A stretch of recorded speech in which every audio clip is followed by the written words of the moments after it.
Lui qui s'est toujours intéressé aux villages du littoral veut cette fois mettre en lumière l'intérieur des terres. Alors depuis quelques mois, il travaille sur un nouveau projet. Un recueil de photos consacré cette fois au parc naturel régional des Boucles de la Seine normande. Il vient aujourd'hui faire les premiers repérages. Rendez-vous est pris avec Yves Delaune. Ce professeur d'histoire connaît la région comme sa poche et Jérôme compte sur lui pour découvrir toutes les facettes du parc.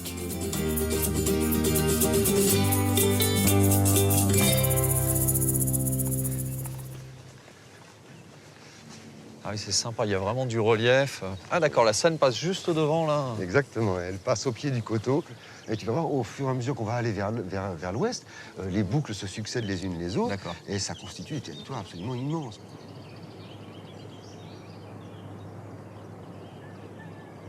Ce qui caractérise ce fleuve, c'est si particulier, c'est que c'est une rivière amarrée. Une partie de la journée, on voit l'eau descendre gentiment, tandis qu'à l'inverse, lorsque la marée remonte, eh bien, la Seine remonte également. D'accord. Puisque la Seine, il y a encore 150 ans, faisait presque 3 km, et dans l'estuaire, 11 km de large. Ouais, C'était un fleuve totalement sauvage, totalement indompté, avec des contraintes énormes. Les tempêtes rentraient, les grains, le nord-ouest rentrait plein pot, et lorsqu'il y avait 40 nœuds au Havre, 30 km plus loin, il y avait toujours 40 nœuds dans les mêmes conditions aussi. C'est incroyable, c'est ouais. vraiment la mer qui pénétrait à l'intérieur des terres. C'est la mer, on est en Seine-Maritime ici. Et puis ici, la présence même des cargos qui vont et viennent de façon régulière font qu'on n'a plus ce sentiment d'être en mer qu'à l'intérieur des terres.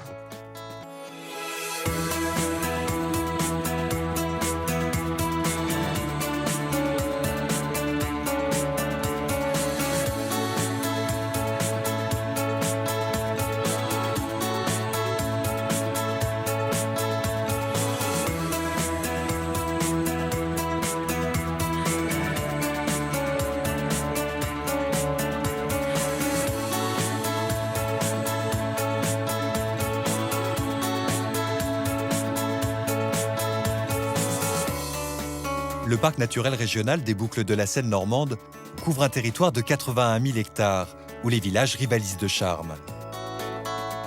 À l'image de Caudebec-en-Caux, surnommée la perle du Val-de-Seine.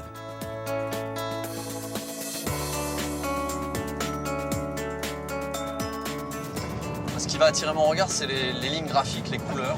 On ne voit pas forcément lorsqu'on est au sol. Essayer d'étonner un petit peu les gens et leur montrer leur environnement sous un nouveau regard et sous un angle différent. C'est une manière de mettre les gens en valeur à travers leur patrimoine.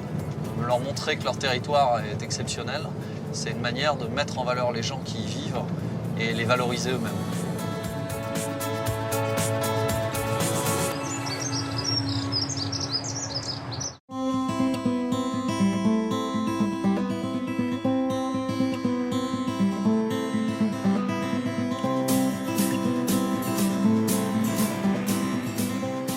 Inlassablement, Jérôme reprend les airs pour faire partager sa passion de la Normandie.